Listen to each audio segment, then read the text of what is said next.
Hey, how are you doing? It's that time again, but this time I'm going to talk about something a little bit different when it comes to our biases.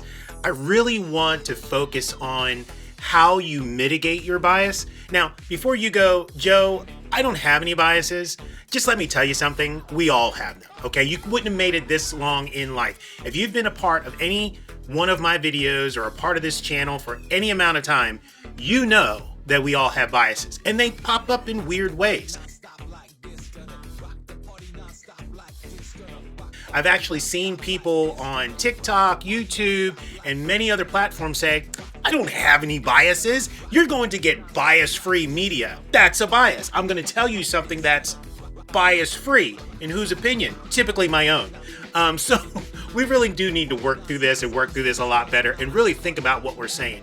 Your biases are a good thing. They are not a bad thing. Now, they can be bad. Like all great things on earth, chocolate chip cookies, ice cream, you know, your favorite snack.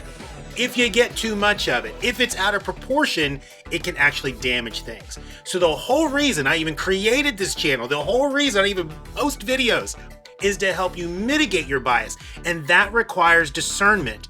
That requires for you to notice when your bias may be rubbing someone else the wrong way and mitigate it. And this mitigation feature happens on the fly. It is true that sometimes we can walk away from conversations and not realize what we said, how it may have landed with a person, how we may have interacted with a person, and they're quiet. They're not going to tell you anything. But then all of a sudden you haven't seen them for 6 months. That happens. So one of the things that I really want to teach you is that how to mitigate your bias. And let's just go through this one at a time. This is a long journey, folks. If you want to learn how to mitigate your bias, it's not going to happen in 30 seconds, 30 days. So how do we get better at interacting with those people? And what are those indicators telling us about ourselves? So let's just jump right to it. I'll go ahead and put it up on the screen, but the bottom line is number one is you're going to have to acknowledge that you have bias.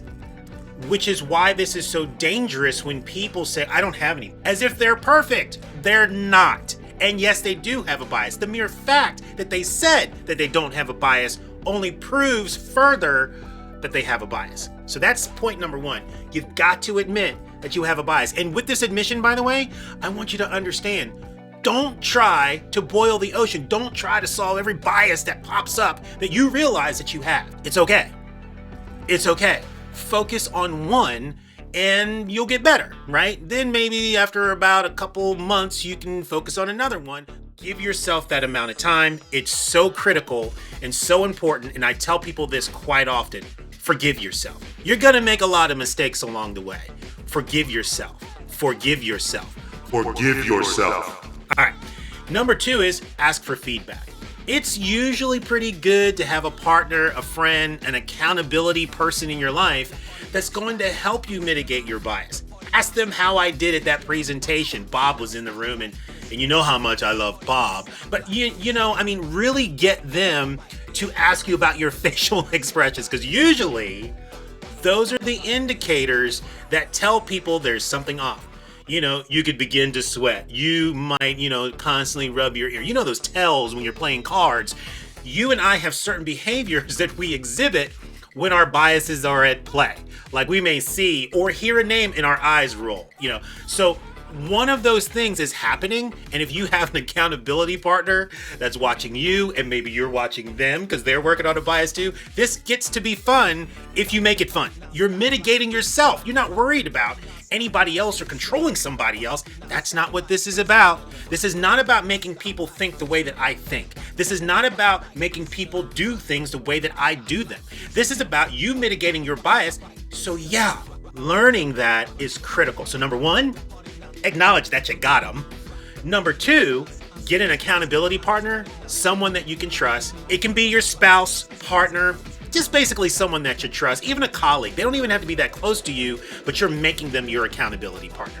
And finally, slow down. Now, this whole thing is, I don't even know where to begin. You see what's happening? Slow down. Slow down your responses. Slow down how you think about things. Slow down when you feel yourself bubbling up. Slow down.